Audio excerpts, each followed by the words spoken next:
Hello, ladies and gentlemen, and welcome to the Discriminating Gamer. I have to tell you, I don't watch football, and I've never heard of Taylor Swift. But he sounds fast. Ladies and gentlemen, today we're going to go ahead and take a look at Burning Banners, Rage of the Witch Queen from Compass Games.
Burning Banners, Rage of the Witch Queen from Compass Games is for 2 to 6 players. It is a fantasy war game in which up to 6 different factions can vie for control of the continent and claim victory over their enemies. This is a scenario-based game, and here they use the term campaign, which kind of just means scenario in this game, although you can play it like a campaign. But really, there's a lot of world building here. You've got a beautiful map. The map is actually 4 kind of small maps that you place together depending on scenarios.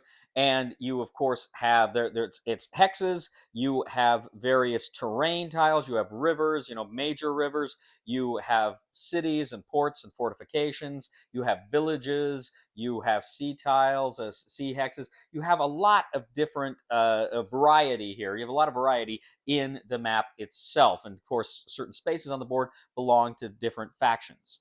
Now, the factions here, of course, you've got a lot of the basic fantasy tropes. You've got goblins and orcs. You've got the humans and the dwarves. You've got kind of a Norse kingdom. You've got a vampire kingdom. And these kingdoms are all asymmetrical, right? They have different abilities and what have you. But you can play a basic game, which is essentially just basic war game rules. Now, in the basic game, essentially what you're doing is you have consulting the scenario, you find what factions you're playing with. And again, depending on the scenario, the campaign, you may have a team game or you may have a head-to-head game. And what you're going to do is set up the kind of time board to show kind of when the scenario begins, when it ends. Usually it's just a few turns. These are not terribly long scenarios here. You're going to get a player board. You're going to get all the various units that you can recruit are going to have spaces on that player board. You're going to have a section for kind of your control markers and any money that you get. Now, each side is going to have kind of a build number. Each of your units has some information on them. Among them is kind of how much that unit costs. You're also going to have if that unit has any special abilities and also its movement rating. Now, at the very beginning of the game, you're going to have kind of a build limit. So you're going to purchase all the units that you want to have start the game with you. Weaker units, stronger units, units with those special abilities. And a scenario setup may tell you you may have specific units you're going to start the game with. You're going to go ahead and place those on the board. Now, on your turn, you have the income collection steps. So you're going to look at all the cities and stuff you control. You're going to go ahead and collect income from them. Then you're going to go ahead and begin the turn. Now, as I say, the units, you can go ahead and activate your units. Now, your units have movement points on them, and they can move as far as their movement points will allow them. But of course, they have to spend more points on different terrain. You also get discounts on roads if you travel the length of the road. So there's all of that, and you can go ahead and you can move. Now, after you complete a movement with a unit, you must immediately take an action with that unit, and there are different actions you can take. If you end your movement at a coastal area, you can go ahead and take sea movement. Now, if you end at a coastal area, you can then move 3 spaces by sea, but you must land on a land area. If you start in a port, you can move up to 6 spaces by sea, but again, you must land in a land area. You can recover. Now, some units may be flipped over during combat and they have a price on there. What you can do in that weakened state is you can pay that you can pay that price to flip them back over. That is their action. The Oathborn will have the ability to work mines, which is a faction-specific ability, and you can also, of course, just choose to pass. Now, the most important action you're going to take in the game is attack. Your unit has to be adjacent to its target, all things being equal, in order to attack that unit. Now, each unit actually has, it tells you the number and type of dice you're going to roll. It's got white stripes, meaning you're going to roll that number of d6s, and then it's got a black stripe or black stripes, and that's the number of d8s you are going to roll. What's going to happen is the attacker will roll and the defender will roll, and you're looking for your successes. A success is a 5 or greater. So the d8s, you got a greater chance of hitting that. So you go ahead, you roll. Anything that's a 5 or greater is considered one hit. It doesn't matter if you roll a 5 or an 8, it's just considered one hit. But if on a D8 you roll a 7 or an 8, that's considered a critical hit. But it has to be confirmed, meaning if you got that critical hit, you've already got one hit. Let's see if you get the second one. You then roll a D6. On a roll of 5 or a 6, that crit is confirmed, and that is worth 2 hits. Now, after the attacker and defender has rolled, you're going to see how many hits each side got. The winner, of course, gets more, is the one that got the more total hits, and the loser then will take damage in whatever that difference is. So if it's a difference of 1, you're going to flip the unit to its wounded side. If it's a difference of 2, that unit will be flipped over and then removed from the game. Now, once you've destroyed a unit, you can actually advance into that location. You're also fighting against garrison towns and villages, and then again, you can advance into those locations after you've won. Now, there's a number of free actions you can do. You can place control markers on the board to designate that areas that you've taken now belong to you, and you're going to collect income from it. You can place a raised marker. Essentially, you can raise a village. If that village was yours originally and you move back in, you can pay, I think, 2 coins to remove that raised marker. Fjordland units can actually do free sea movement at this time. You can loot, meaning you can go into a city you've taken over and loot it, and gain a bunch of money for that. Now, there's also some icons. For instance, during a free action, if a unit has the regenerate icon, they can go ahead and go back to normal without paying the cost. There's also other icons, for instance, range. Range allows you to win ties. So if you ever have a tie, the person with range is going to win and essentially deal an additional damage. You've also got flight, meaning you can essentially take a unit with flight over other hexes without having to pay a movement point for the terrain. They would only have to stop when they hit another flying unit or a unit with ranged. And then, of course, you have stealth, and stealth allows for ambush. If you attack another player with stealth, you can roll all your die first, and if you destroy that unit, they don't get to fire back. Now, you can also, at any time during the turn, build more units. If you build units actually inside of a city or a village, you can then go ahead and use them immediately in that turn. Otherwise, if they're built kind of on the periphery, they come in kind of already exhausted. Now, as players' turns are moving along, of course, you're marking off the turns, and then you're advancing the round marker until you get to the end of the round. But then you also have the advanced game, and the advanced game comes with some more ideas here. For instance, you have heroes. Heroes now come into the game, and these are special fighters on your side that you can stack with army hexes, and they give certain abilities to the armies they're with, or just in general. They can be very powerful on the board.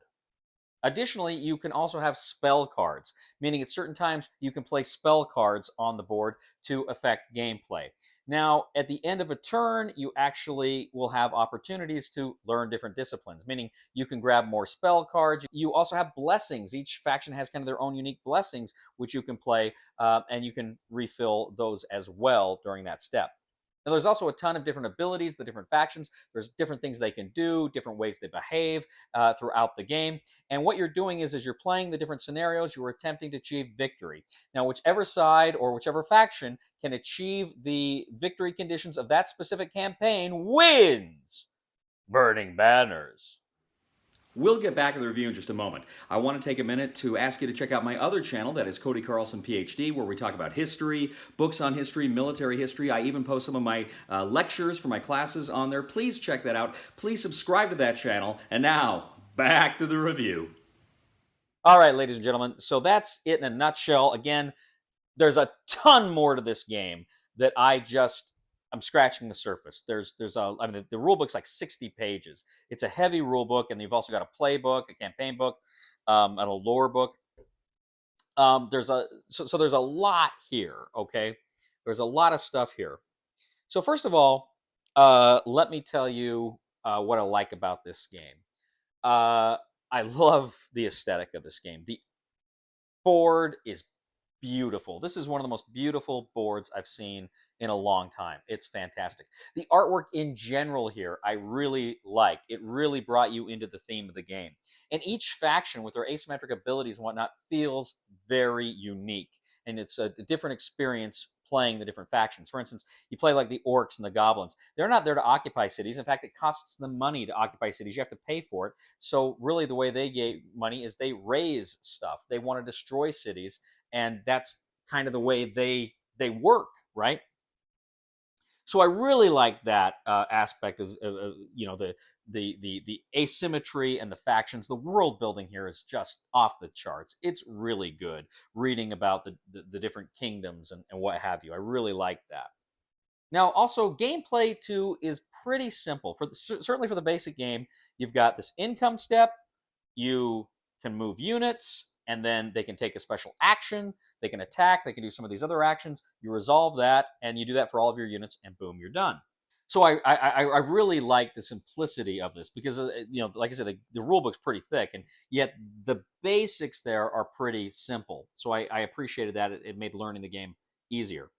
I like the different abilities that your guys have when they have the special abilities on them, the range, the flying, regenerate, and stuff like that. That's just something else to look out for, and it makes combat, it gives it just a different edge every time you play it, which I thought was really fun. But just throughout the game, those abilities are coming into play, and you're always paying attention to what abilities your enemies have and what you have. One of the absolute highlights of this game for me is combat. I love combat. It's so easy. You can see right on the counters what you're rolling, what d6s and d8s you're rolling, and I love this idea of 5 or higher is always a success, and then with the 7 or 8s, it's a crit, but you got to confirm it. I think that is brilliant. It's just such a fun and simple and engrossing method of combat. It's really one of the most fun combat systems I can remember playing in a hex encounter game in a long time. In any combat game, really. I thought it was just super fun. And then when all these different aspects come together, it just makes for a great game. Now let me talk about a few of the things I wasn't so wild about. There's a learning curve because even as the game, as I say, plays fairly basic in how the war game goes, there's a lot of exceptions and ideas that you have to find. Now, the rulebook itself is generally well laid out with an index, and yet we still kind of struggled in that first game to find a few kind of basic ideas. Really, each faction needed their own player sheet, I think, player aid. And part of that was there are 2 player aids that have some basic information. They're somewhat helpful. I felt like they could have been more helpful, and every player needed one. And I think there should have been, as I say, faction-specific player aids that would have been so helpful. I think there might be some stuff on Board Game Geek I might print out for that, but that would have been very helpful. The money itself, I wasn't a fan of. It's of course just cardboard coins. The ones are really small. It was just, I didn't like them. Ray and I, when we played, we were playing our first games. Halfway through, we says, you know what, screw it. I got my Axis and Allies IPC chips, and we used that because it's the same denominations, 1, 5, and 10. That worked a lot better. It's just fun playing with poker chips, right? So that was something I was not wild about. Another thing is it says when a unit is exhausted, just kind of tap it, right? Just turn it to the side. But that's difficult sometimes in a hex encounter game when things are getting shifted.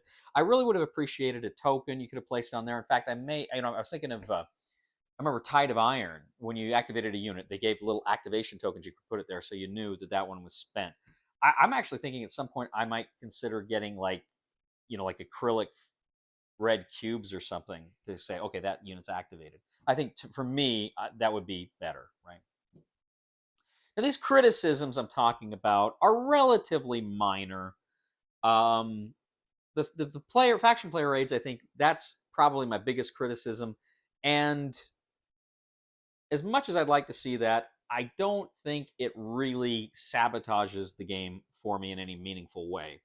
Earlier this year, I played Dune War for Arrakis, which I fell in love with. And then I actually, Cool Mini or Not, come on, sent me that, Asmodee.